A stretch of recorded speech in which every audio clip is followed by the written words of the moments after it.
We now live in an era of extraordinary possibilities. Technology connects continents in seconds. Trade fuels shared prosperity, and global challenges like climate change demand collective action across borders. Yet even as nations grow more interconnected, divisions deepen, misunderstandings and mistrust threaten to pull us apart.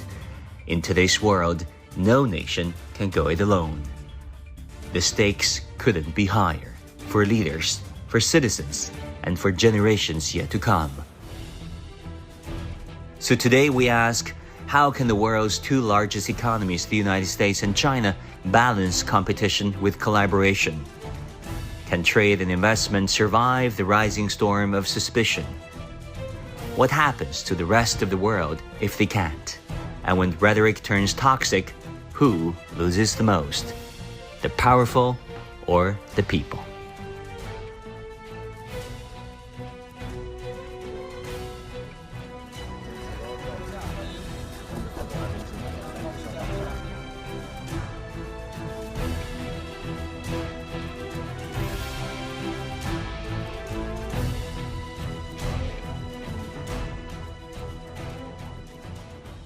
Welcome to Deep Dive, brought to you by CGTN and Guan in Beijing. It is our honor today to have a cutting-edge group of panelists with us today. Here, let me introduce each and every one of them. Dr. Wang Henry is founder and president of Center for China and Globalization. Henry, always good to see you. We also have Dr. Fabian Zulig. He's the chief executive and chief economist of the European Policy Center in Brussels. That is a leading independent think tank focusing on European affairs. We also have Mr. Doug Bendo, Senior Fellow at Cato Institute, based in Washington, D.C. He's also the former Special Assistant to President Ronald Reagan. And last but certainly not least, we have Mr. Dennis Simon, non-resident fellow at Quincy Institute and senior lecturer at Asian Pacific Studies Institute at Duke University. Henry, let me go to you first, if you don't mind. Sure. A suspension of additional tariffs, also lowering existing tariff rates, what looks like a lowering of temperatures, hostility as well between China and the United States. How do you think all these negotiations in Geneva will set the scene for the next phase of negotiations? What is the end game here, the grand bargain? What would that look like? Thank you, Guan. Absolutely. I mean, we see the truce now reached between U.S. and China on this trade war. And, about April 2nd to May 9 or 10, it's about 40 days of tremendous anxiety and the tariff disruptions and all those fear throughout the world. And then the market, we see all those tumbling and confidence defeated, and of course the world probably getting into a major recession. But I think fortunately rationale prevailed, particularly the business community, because you know that President Trump announced a $100 billion exemption. So I think that business intertwined, that nobody has actually realized how deeply intertwined we are already in the 21st century. So it doesn't really make work, and then it's going to affect hurt Trump's base. So I think quickly, they all realize it's not good for both countries, and it's not good for the world. So I think the end game now is that there's another 20% raised on the fentanyl. I think that could be quickly dropped because since the Biden administration, China-U.S. already done a lot of work on the fentanyl. So in the end, probably it will be 10% remain, which is a U.S. universal tariff on the UK, on EU. Probably we could probably live with that. And but again, China is going to pursue more openness. Like China actually lifted the tariff to 0 for 43 least developing countries. So I think as long as we have much larger work to be done, like peace deal, rather than trade deal. So I would think that U.S. and China could probably reach some new understanding. We're going to have an APEC summit this year. We're going to have a UN's 80 years anniversary summit and the G20. I'm hoping that both leaders from China and U.S. could have a head of diplomacy between the two countries, and we could probably put that at a manageable level and really for the sake of the world. Henry, you talk about a peace deal, ideally, in a perfect world. But what we have is what looks like a containment strategy, pursued by Trump and then Biden and then Trump again. And then behind that, the U.S. national security establishment insisting on containing a near peer, and in this case, China. So how optimistic or concerned, rather, are you when it comes to the U.S. long-term strategy of containing a near peer, in this case, China? Well, I think probably there's a two school of school now in the U.S. administration. But I see President Trump, since his election campaign, he has said 30, 40 times good thing about China. He's a friend of President Xi, and he says that if China-U.S. works together, nothing in the world they cannot resolve. And furthermore, I think that he's not interested in autocracy versus democracy, the old narrative of Biden administration. So in that sense, if he wants to make a deal, China probably is a perfect partner to make deals. So I can also see his second term, he's much more in control of his hawks, and then they follow Trump's leadership. I would think there's still opportunity, but of course in the long run, of course there's structural competition there. But let's make it more manageable. Let's make it more Olympic-style competition rather than containment and rivalry of deadly relations. Yeah, fair play is what we need. Fabian, let me turn to you. In 2021, you coined a very interesting term that is perma-crisis, that is a state of permanent overlapping crises covering economic, security, trade, and even academic issues, social issues, making volatility the new norm. Can you explain to our viewers what this perma-crisis entail in this day and age, and also bring us the European perspective on all this? The term really came out of the observation that in Europe, ever since really the beginning of the 2000s, Europe has had a number of interrelated crises which have challenged the European system, which have made it very difficult to deal with the deep-seated issues which we have to deal with. Now, we coined that term in 2021, very much looking at Europe, but I would argue that we really are at a point now where it is a global perma-crisis, where we need to understand that the new normal is much higher levels of uncertainty, much higher levels of volatility. Yes, part of that is being created by the new Trump administration, but there are also much more structural reasons behind this. And what it means is that we are struggling to deal with the common challenges which we have at the global level. The common challenges such as climate change, but also in the containment of the conflicts which are there. We really have a situation in Europe where it is no longer about economic prosperity first and foremost. It is about basic security. It is about surviving in this much more challenging and much more difficult world. How do you feel as a European scholar when the current U.S. Vice President J.D. Vance, gave a speech at the Munich Security Conference, basically lecturing the Europeans on what norms should be, on what human rights should constitute, so on and so forth? It was a shock for many Europeans. Certainly, having that. Not only the content of the speech, but also the tone of the speech, the way it was brought across. It showed very clearly that for this administration, the alliance with Europe, which has been there ever since the Second World War, does not have an important consideration in the mind of the president, in the mind of the vice president. But it also showed to Europeans that we have to take more responsibility for our own affairs. First and foremost, security. That is the defining feature of the current moment. But also in terms of how we interact with the rest of the world when it comes to trade, when it comes to the economy. So in a way, what that speech did is it made Europe grow up. We are starting now to become more assertive, more confident, and Europe is actually acting together in a much more decisive way than it has for a very long time. Yeah, we'll talk about Europe's new posture later on. I think not only Europe stood up and grew up in a way China has too in terms of innovation, thanks to Trump's technological blockade and trade restrictions. I mean, Susan Thornton, the former State Department official in charge of Asia, earlier talked about the fact that the Trump administration's policies vis-a-vis China actually helped China become a better innovator. In that regard. Doug, let me turn to you. You said you're not a big fan of tariff brinksmanship. You're not a big fan of total decoupling. And Cato Institute is a renowned organization doing quantitative research to back up those claims. Talk to us about that. Well, the problem we see today, I think, with the Trump tariff war with China is it's really two levels. One is that Trump is committed to a much more mercantile kind of economic system, and that applies to everyone. And second is then China uniquely.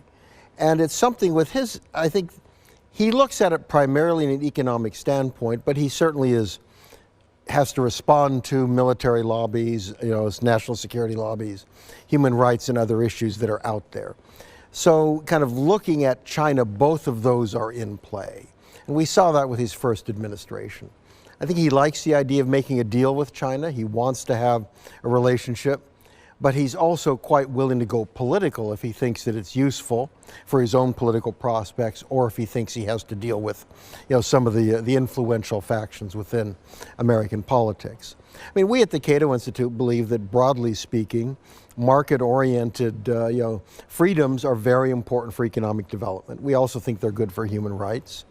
And we believe that applies to countries across the board, that it makes sense to have a freer trade regime. There are always going to be exceptions. Some of those are going to be political. Some of those might be national security. But you want them to be the exceptions and not the rule. And what we see him doing is very destructive. That is essentially almost destroying an international trading order that has built up in recent decades with many free trade agreements, expanding the opportunities and options for people that are most important for people at the bottom of the economic pile, but are important for everyone. I think China is a great example of the power of markets and trade, of its change, coming out of isolation, adopting market reforms, and today China being one of the premier countries in terms of economic strength, indeed purchasing power parity. Do you think the U.S.-led liberal world order since 1945 is officially ended, or rather upended, by the current U.S. president himself? Well, he has certainly upended it, I think. And it was, frankly, time for it to be upended. That is, it was an order that had a lot of value, but it was also an order created by a set of states in a very different time. And it's certainly fair to have a country like China come along and say, you were making this order when we were not participating. Now we want to say in how that order looks. China was a member of the UN back in 1945, but a much weaker but it was force. much weaker. It didn't have the kind of global clout, and it did not have the involvement in international commerce that it has today. So it really was not taken into account when that order was being created. And the same thing with the Global South. So I think today the order has to adjust for a Global South that has many important members out there. One thinks of India, one can think of South Africa, Kenya, Nigeria, Indonesia, Brazil. There are many nations that are growing that are very important. That really leads to my next question. Dennis, let me ask you, you are the founder and the champion of U.S.-China engagement in terms of innovation. You founded this organization called U.S.-China Innovation Dialogue. I would say a very important organization. And you also said that Global South is a force to be reckoned with. Talking about innovation in China, you published an article about it, saying that innovation in China is challenging the global science and technology system. Talk to us about that. So we're now experiencing, I think, a structural change in what we would call the global innovation system. So China's rise is not an aberration. If you would have tracked the statements from Chinese leaders since 1979, when they opened up and engaged in economic reform, there was a sustained commitment to close the gap between China and the rest of the world. It was a 20 or 25-year gap when this all began, and gradually but steadily, through policy reforms, through changes, through adjustments, and in fact, China has been one of the biggest beneficiaries of globalization. Its participation in international science and technology affairs, in regional science and technology affairs, the sending of young people overseas for advanced education, all of these things have helped contribute to a sustained shift from the factory to the world kind of model now to an innovation-driven economy. And we see probably the most recent case of DeepSeek, where China has kind of broken through in the world of AI language models, that China now can have different models of innovation, not simply copycat innovation, but also in some cases disruptive innovation. Recently I talked to two people from East Africa who said that they thought that their countries were shut out of the AI revolution because the humongous costs in terms of GPUs and investment dollars. But with the DeepSeek success and the open architecture, they see now that global South countries now can participate, maybe even fully engage in this AI revolution. So China may have started something much bigger than the bilateral connectivity here. It may have global ramifications much more than we can appreciate right now. That's really awesome. Also, do you mind telling us a bit about the U.S.-China innovation dialogue and how that is contributing to the more nuanced understanding between the two sides? Unfortunately, that dialogue ended around 2017, 2018, near the tail end of the Trump administration. Yeah, I noticed. It began in 2007, 2008.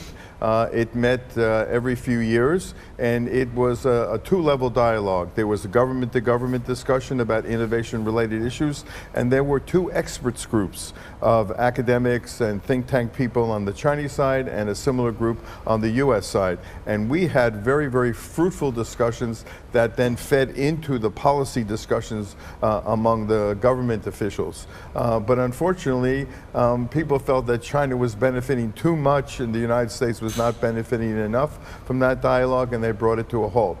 It's ironic you asked me about that, because yesterday I was with some people from the science and technology institutions in China, and we talked about renewing the dialogue.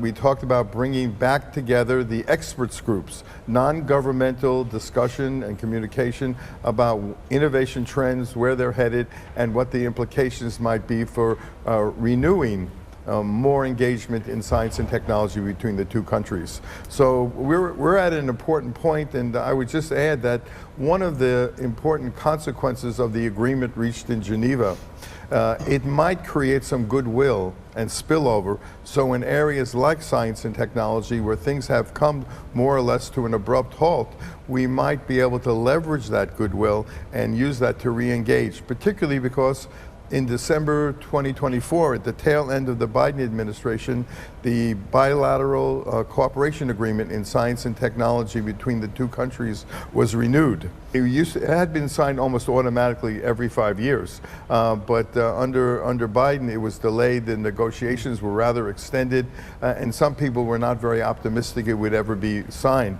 But thank goodness it was signed in December. The problem is that now it's dormant and languishing, and the Trump administration could build on the goodwill from the trade discussions and say, hey, let's dabble a little bit now in renewing S&T ties, and something good could come out of it. Very good. Fabian, you made a very bold suggestion, or a suggestion that's also echoed by many serious European scholars, saying that the European policymakers and parliamentarians should perhaps think more liberally about moving away from the treaty commitments in order for more agility and flexibility to better defend European interests. And in your own words, you called for an avant-garde of willing member states to pilot defense and external action projects beyond current treaty constraints. Explain to us what that means. Well, in Europe, we have built the European integration process over the decades, and it has worked remarkably well. So it is a success story, but we also have to reflect on the kind of challenges we are facing today and how we can deal with those within the context of European integration.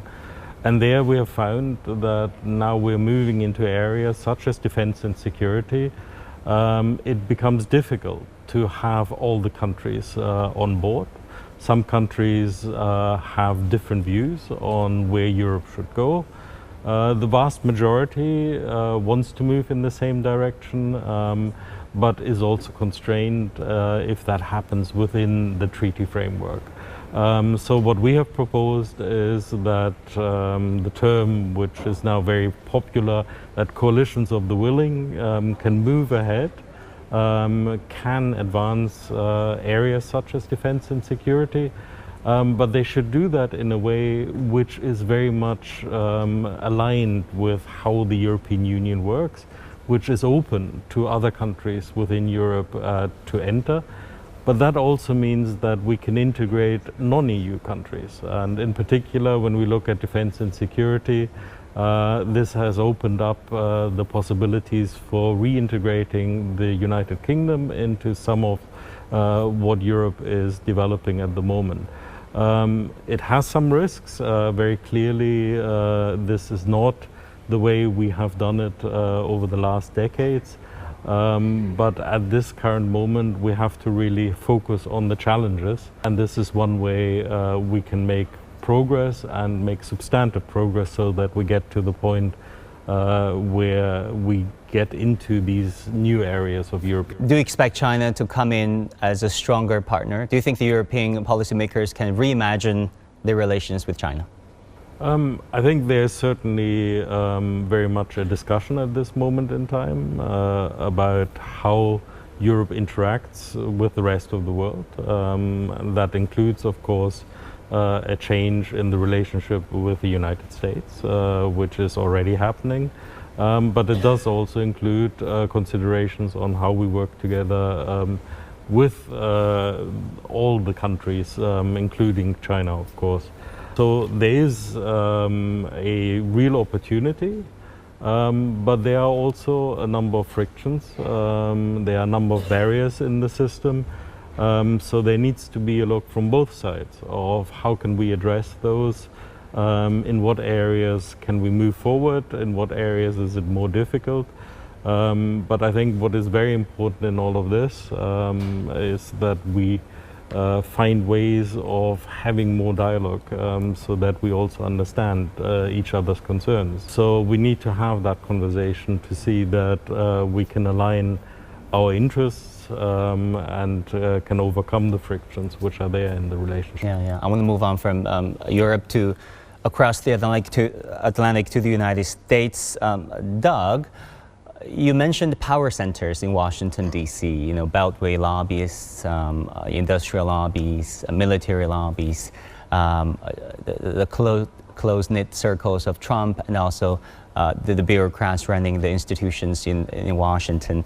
What do you think is the end game of the United States when it comes to strategy vis-a-vis China? Do they want to be down near peer, to drag China down?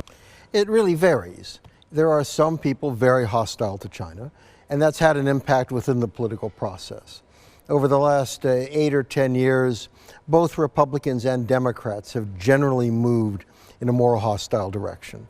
At the same time, a lot of American companies have grown more disillusioned about their time in China, so you haven't had as consistent business support for the relationship as you once had. And this helps explain how essentially U.S. government moved from Trump, which was primarily trade issues, and then in his final year, the issue of COVID, which was very much a political issue in terms of his reelection, to where Biden adopted a fairly large-scale industrial policy that included restrictions on China and in terms of U.S. subsidies for, say, semiconductor production. And that was a move to view China as being in certain ways a dangerous competitor, that the U.S. wanted to make sure it did not fall behind China in certain areas. I think that the broad sweep of U.S. policy is not to try to destroy China, but rather an attempt to maintain U.S. dominance in what are viewed as the most important areas. One of that's military, including in Asia, so the military has become a competitive area. And another are kind of the commanding heights of technology. So we think about semiconductor chips, now we think about AI. There are some others that come into that. And to the good, the discussion in certain ways has grown more restrained. That is, people are less likely to talk about decoupling in some massive attempt to pull apart supply chains, and more saying, well, the U.S. doesn't want to be overly dependent on China for, say, rare earths or for pharmaceuticals or something. And I think Trump fits more with that Trump does like making deals. Trump clearly, at least in his own mind, gets along with President Xi Jinping. I think Trump would like to find a stable relationship, and one that is not focused on the military. To his credit, he doesn't like the idea of war. That you can criticize his policies, and he's not the best diplomat, obviously. Nevertheless, he is not somebody who wants conflict. I think Taiwan's an issue, where Trump has indicated reluctance to treat that as a security issue, while President Joe Biden on 4 occasions said America would intervene. Trump has never said that. So my hope is that Trump, given the credibility that he has in terms of trade and other issues, is in a position to be more restrained in the final result, and that he will try to come up with an agreement with the PRC that preserves an economic relationship. It'll be more restrictive than I would like. I think there are going to be tariffs in places I wouldn't like them. Nevertheless, I think he is committed to having a relationship that is a serious one and a beneficial one for the future, though he's going to be buffeted by a lot of the different interests on both Democrats and Republicans. Dennis, Doug is basically saying that as long as the U.S. can maintain some sort of supremacy when it comes to defense, technology, artificial intelligence, it's okay to work with China on other issues that concerns all of us. Do you agree? It concerns me. It concerns me because this idea that we can turn down, China's growth and that will be the recipe for moving up on our own field, I think that that's not a recipe for long-term success. We've invested in the development of the Chinese economy from 1980 all the way till about 2010 or so. And as we got towards the tail end of the Obama administration, things began to unravel. But at that time, this is when China was beginning to acquire momentum in its R&D system, in its improvement of its universities. In other words, across the board, its science and technology capabilities were growing, developing, and at the very moment where China really has something to provide to us, in other words, the basis for real mutual benefit, we now talk about delinking or lessening engagement with China. So it concerns me. Recently, the U.S. Congress put out a letter to the president of Duke University asking that Duke terminate its relationship with Wuhan University, and Duke Kunshan, where I had been the executive vice chancellor, was one of the most successful joint venture universities in China. It would be a horrible development if that were to actually occur. We have 6 universities now that are being investigated for being too chummy with China, as if there's a chummy index in which if you're too close to China, there must be something wrong. And as I said, we have not really put money, projects, and activity into that renewed science and technology agreement. Gentlemen, I want to thank all of you for participating in today's discussion. Great insights, a fascinating conversation. And with that, we come to the end of this edition of Deep Dive on CGTN. I'm Wang Guan in Beijing. I'll see you again next time.